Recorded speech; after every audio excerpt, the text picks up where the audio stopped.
Hello everybody, it's Tarun. Welcome to your 11th tutorial in Basic Python course.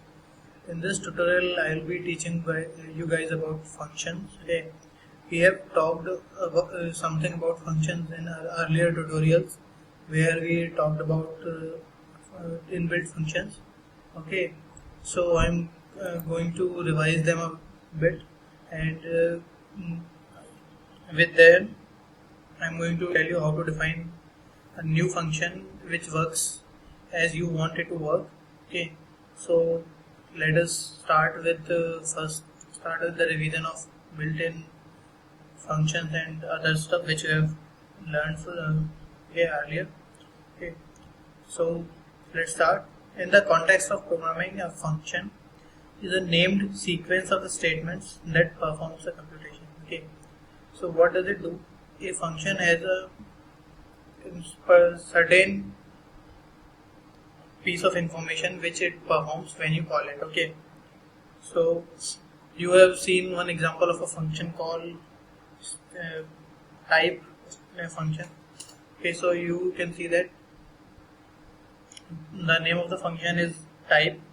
The expression in parentheses is called argument of the function, this one, and the argument is a value or a variable that we are passing into the function as input to the function. Okay, the result for the type function is the data type of the argument, and it is common to say that a function takes an argument and returns a result. The returned result is called the return value. Okay, Python provides a number of inbuilt functions which I have already told you. So let me remind you again that we have talked about max and min function, len function, okay, and type conversion functions which are int, str, and one more is there which is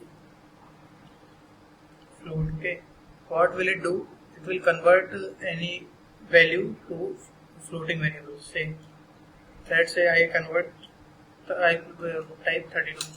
So what it did, it took the value 32 and converted it to the float value 32.0. And an integer function, it converts any value to integer. So let's say 3.24 to something. So it has converted it to 3. So if I use string str function, what will it do? It will convert the 32 number to a string 32. Okay. Moving forward, I am going to be teaching you about random number function. Okay. So, okay, when we give the same inputs, most computer programs generate the same output every time. So they are said to be deterministic. Okay. So what does it mean? That they perform the calculation and determine the same result when we give the same input. Okay, so this is very good thing in computers because we don't want to alter the output. But what if we need some unpredictable output from the computer? So games are an obvious example of that. Okay, making a program truly non-deterministic, that means unpredictable, is not so easy. But there is a module in Python called random which provides you the facility to use random numbers. Okay, the module name is random. I have already told you how to import modules. Okay, so import random. Okay, now you have imported the random module and you can use the functions which are there in the random module. Okay, and it returns the function, the module random has a function named random inside it which returns the float value between 0.0 and 1.0. Okay, including 0.0 but not including 1.0. Each time you call random, you get the next number in a long series. So to see an example, let me show you. Say x equal to random dot random. Okay, let me remind you that this is the syntax to use inbuilt functions, okay, module name, and then a function name, and then in parentheses, okay, parentheses, then press enter. So what is the value of x? So it is 0.81360 and so on. So what if I do the perform the calculation again? So what if I check the x again? You can see that the value of x has changed. Okay, let me show it to you third time. Now you can see that there is no connection that how this value has changed. It has been completely randomized. Okay, so this was one of the functions. Okay, and another function which is there in the random module is rand integer. Okay, random integer, RAND INT. Okay, what it will do? It takes two parameters inside it, a, b. Okay, what is a? It is the low value, and b is the higher value of integer. Okay, including both. Between them, it prints any integer, any random value. So let me show you with an example. Module name random dot function name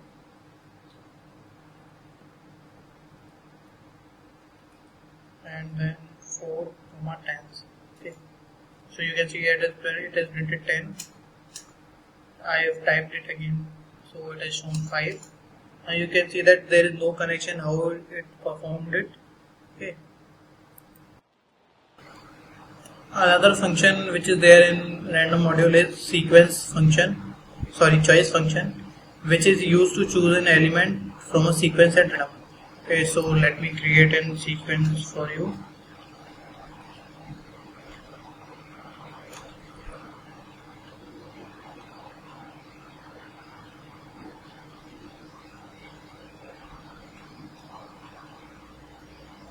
Okay, sorry for the mistake. Let's create the sequence again.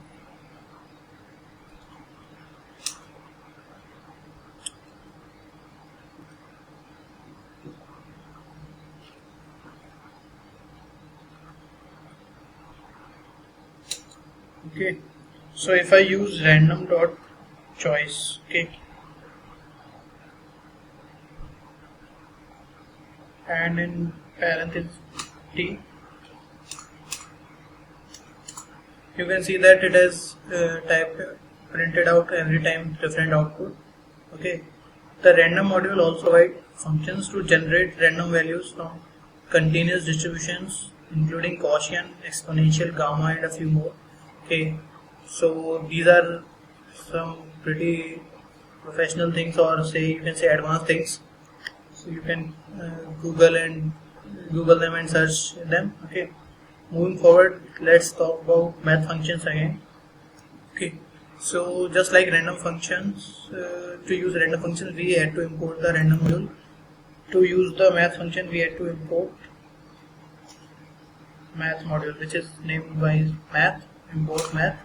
Okay, so it includes functions like log, sine, okay, and trigonometric functions also, and it has a variable called pi or function. So you can get the value of pi from this math.pi. Okay, it is already stored in the Python. Okay, and it has square root function. So this was math functions. So far we have only been using the functions that come with Python, but it is also possible to add new functions. If function definition specifies the name of a new function and the sequence of statements or instructions that execute when the function is called. Okay, once we define a function, we can use the function over and over throughout our program. So how to define a function? Okay, let's make a Python script first, and in this type def to define a function, and then say name of the function which I am taking is square, okay, or take a square and in parenthesis and then a colon, and when you press enter you have created a function. Now you need to put in the body of statements, okay, which will execute when you call the function. So say x equals to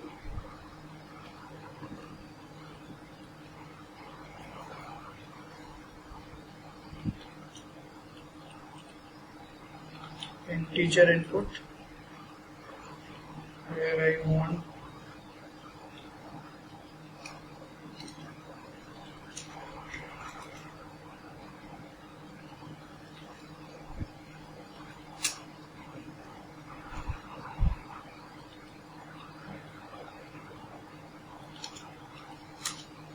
enter a number, okay, and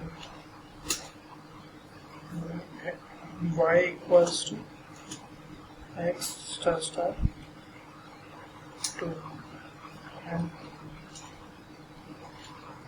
print y. So this was the function, okay, and I need to call it now. Say as QUAR. So when you call a function, you type in the name of the function and then parenthesis. So this is how you define a function and call it. So this was the variable or keyword which you need to use before a function to define a function. Then function name, it can be anything besides the keywords, and then parenthesis, after parenthesis colon, and after colon you will get the body of the function, and in the body you need to type the sequence of statements which acts as set of instructions, okay. So let me first save it.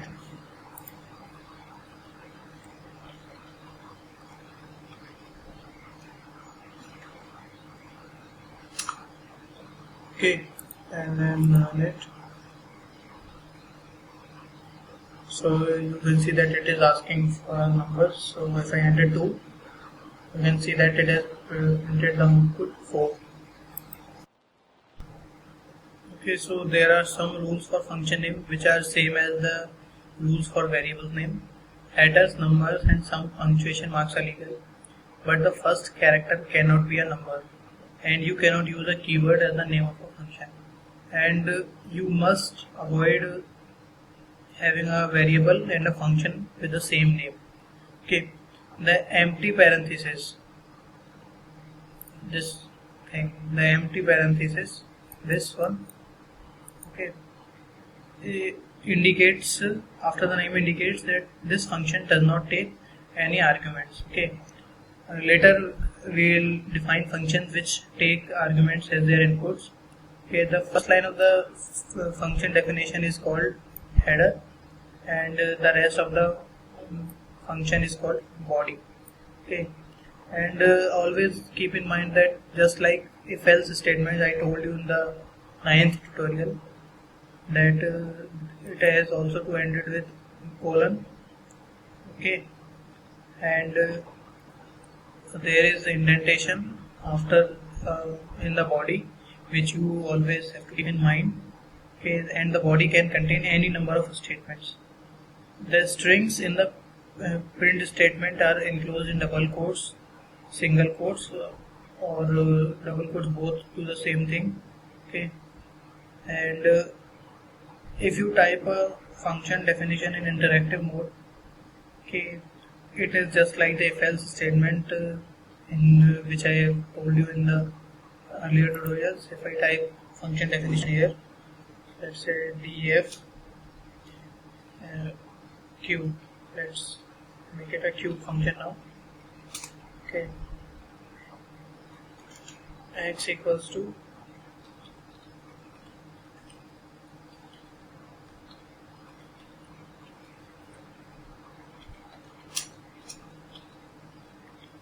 and y equals to x to the power 3.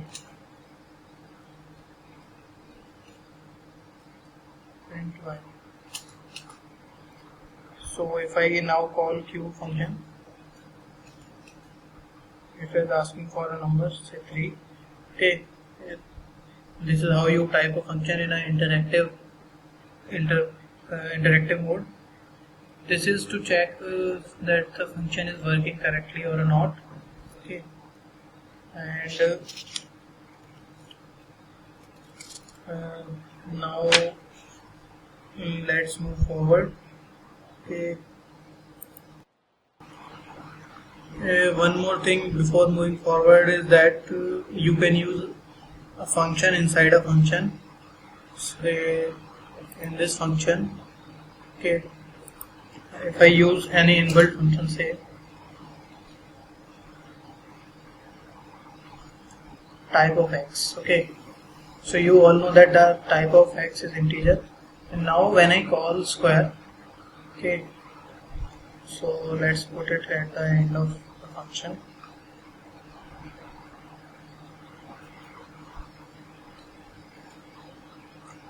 So what will it do? It will execute these statements first. When I call the square function, then it will execute the type function. So let's run it. Okay, if I enter 2, 4, sorry, I have not used the print statement here.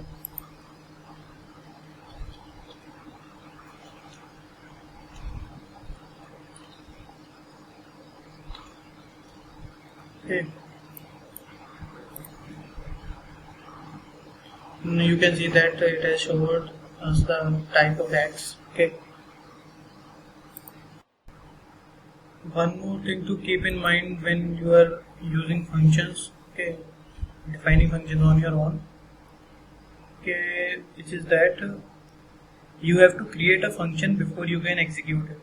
In other words, the function definition has to be executed before the first time it is called. Okay, so I am going to give you exercise here, so you go ahead and try that.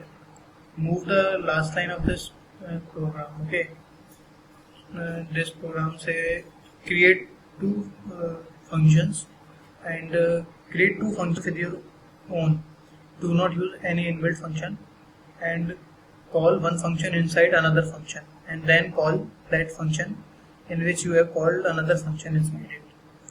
So when you use when you move the last line of the program to the top, say I have defined a function here, and I have defined another function there, and then I have called this function inside that function, and then I have called this function.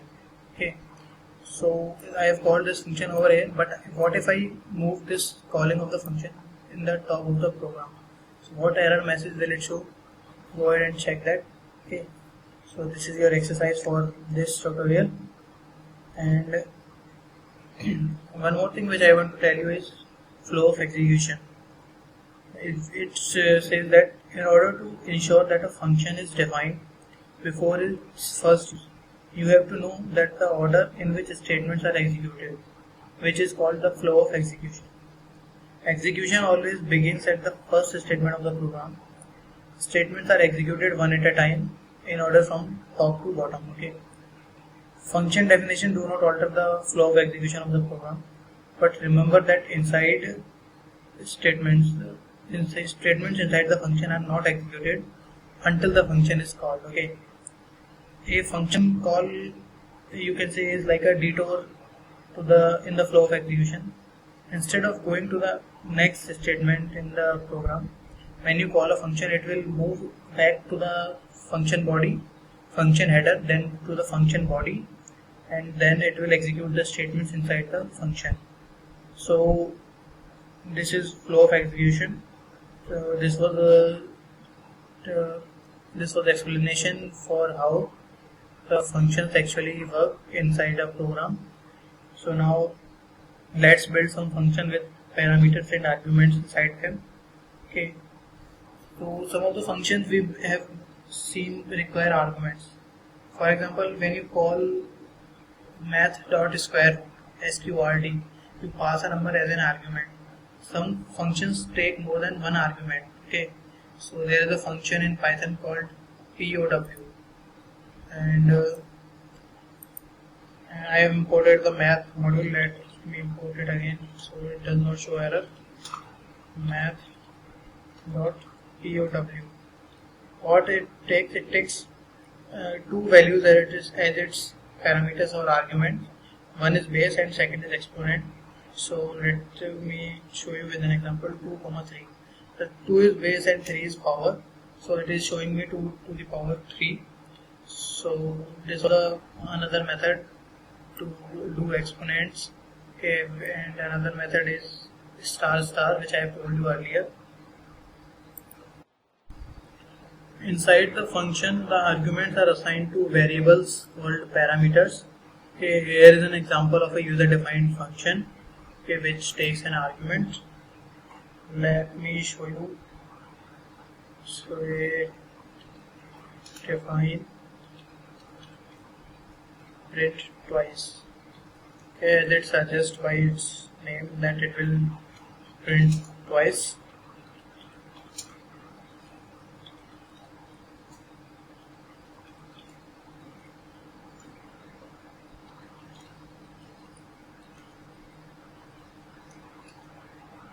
So when I call the function,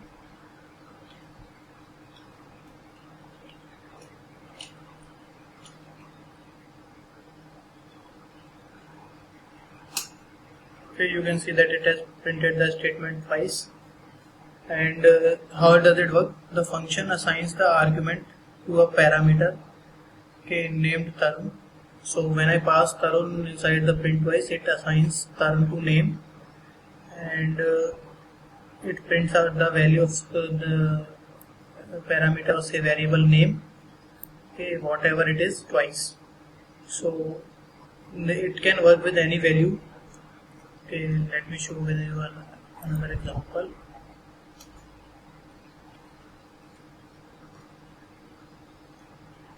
Sorry.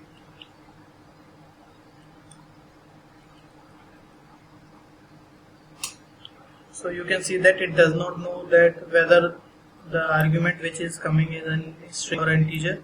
So you can give both. Okay. So the same rules of composition that apply to built-in function also apply to user-defined functions. So we can use any kind of expression as an argument. So for print twice, okay, I can use multiplication also. Say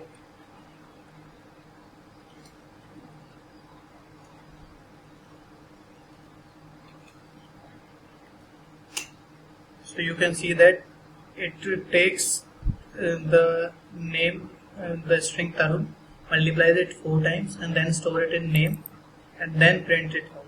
Okay. So the argument is evaluated before the function is called. So in the example expression, Tarun multiplied by 4 is only evaluated once.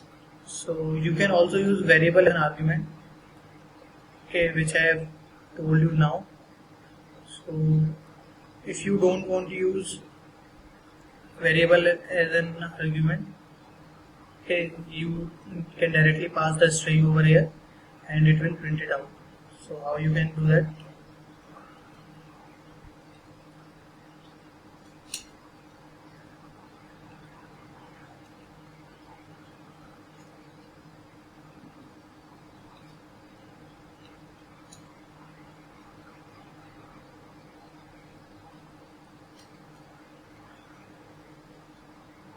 Sorry, it's an error, but let me try it again.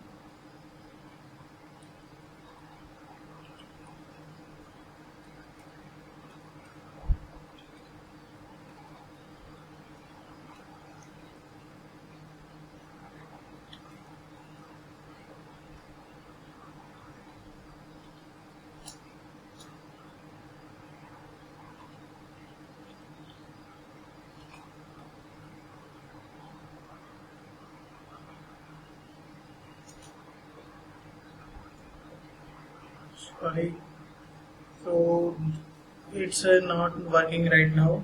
but I have told you to use variables, so you can use variables. Okay, so there are some fruitful functions and void functions which are there in Python, and some of the functions that we are using, such as math function, which yield results, and for lack of a better name, some Python programmers call them fruitful function. Other functions like print twice, okay, perform an action but do not return a value, so they are called void function. When you call a fruitful or inbuilt function, you almost always want to do something with the result. But for example, you might have seen two variables to use it part of an expression. So how you have seen it when you want to perform any certain calculation where you need square root of any element, and then you want to use it in a certain calculation. So you will call the square root function which is inbuilt, and then pass the value or use the value of the answer which is returned by the square root function in the calculation. Okay.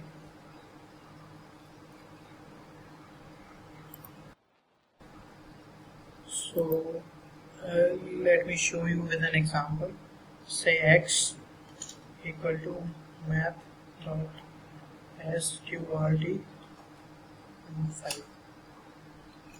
So you can see that when I called square root of 5 using math module and store it in x, it gets stored in the variable x, and this is the value of under root 5. But void functions might display something on the screen or have some other effect, but they don't have a return value. If you try to assign the result to a variable, you get a special value called none. Okay, so let me show you. This is an example.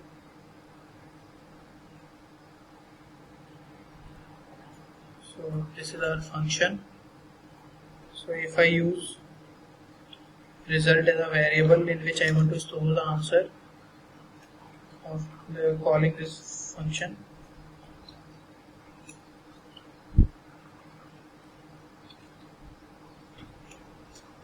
okay, it prints out the string term. So when I check the value of result, so it is showing nothing. It means it has none value inside it. Okay, this none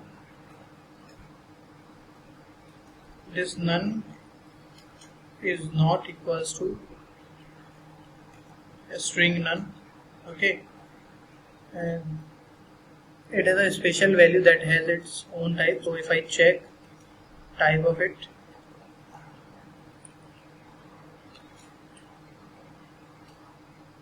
so you can see that it has its own type called none type.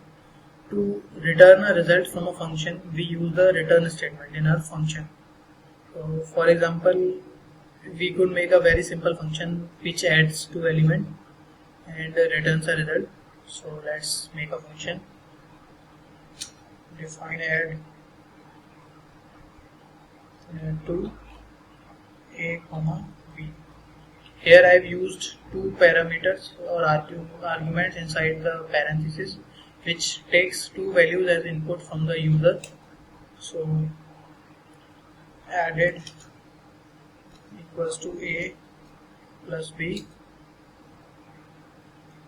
return added. Okay, so when I call x equals to add 2 comma 4, and now you can see that it does not have x does not have none stored in it. It has stored the answer of add 2 inside it.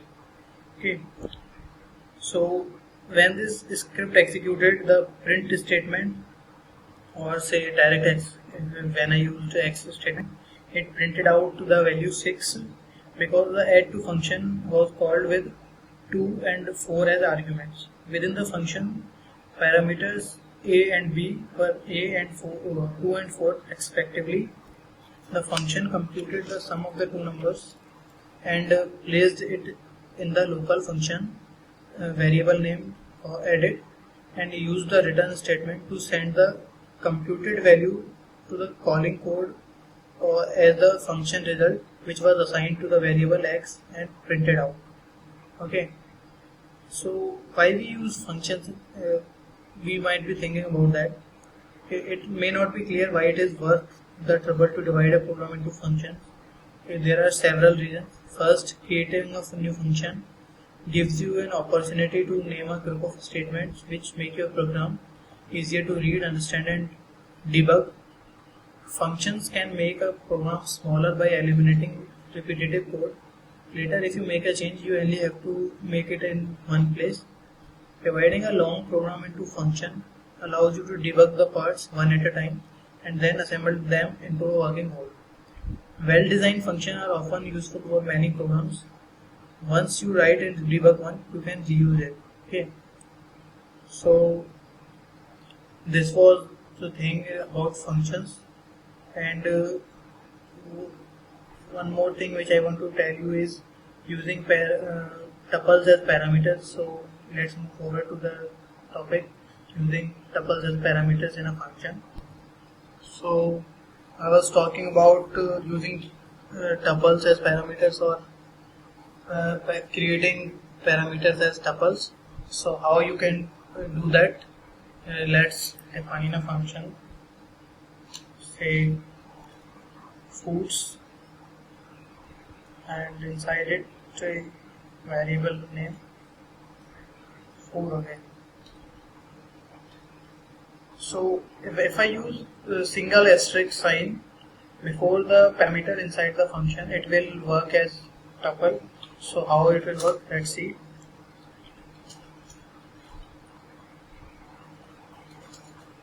So when I call in the function,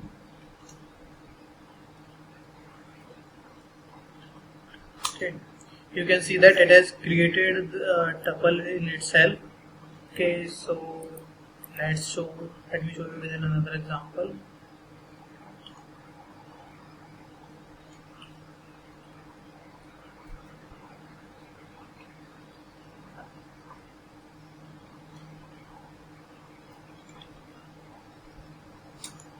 Okay, you can see that when I typed this foods function and type in these three strings, it took them and made it into a tuple. Okay, so this is useful when you don't want to use many parameters inside a function. You only have to use one parameter with an asterisk sign, and you can store as many values as you want by making it a tuple. Okay, so next thing is how to make dictionaries inside a function. So let's move forward to that thing. So how to create dictionaries? Let's take another function, say a cart. We are going for shopping, say cart function, and now you use two asterisks. Okay, instead of one asterisk, you use two asterisks here, and if you have used one asterisk, it would have worked as tuple. Okay, so let's call the function.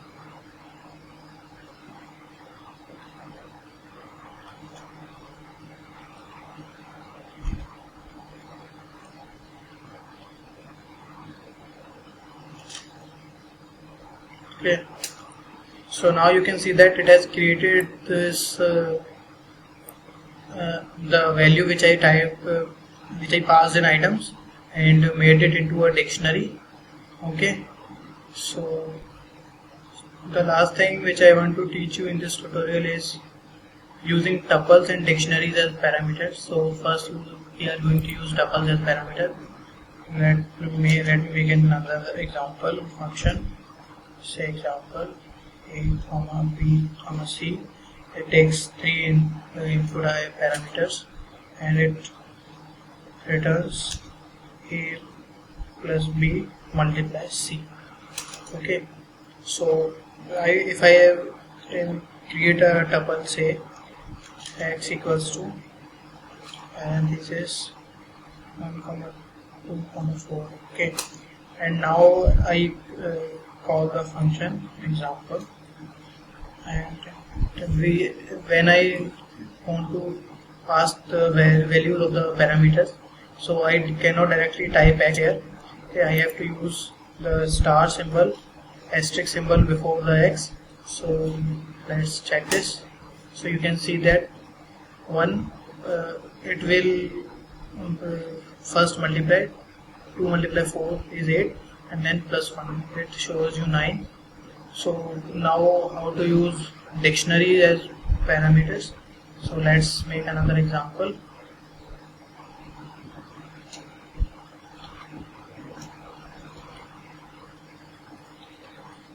Okay, and this is the example.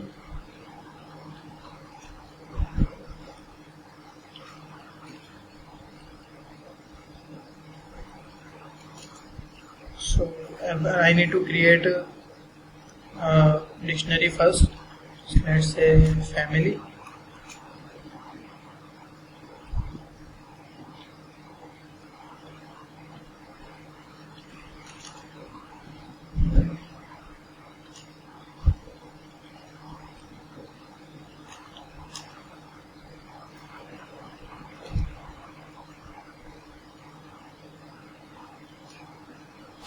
Okay, and then I need to pass it into the function with the 2 asterisk signs because we are using dictionary.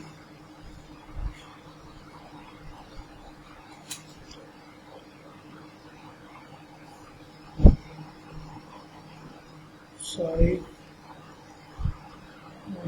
there is some error. Wait, just let me check this.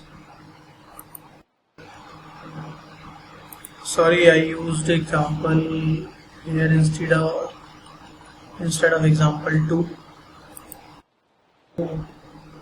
So this was our function example 2, and in parenthesis dictionary variable, and I printed this. So I have created this is our dictionary, and then I passed in the function star dictionary name, and then when I press enter, it is shown me the dictionary type, printed out the dictionary. So this was all from my side in this tutorial. In the next tutorial we will start object oriented programming, and thank you guys for watching. I will see you in the next tutorial.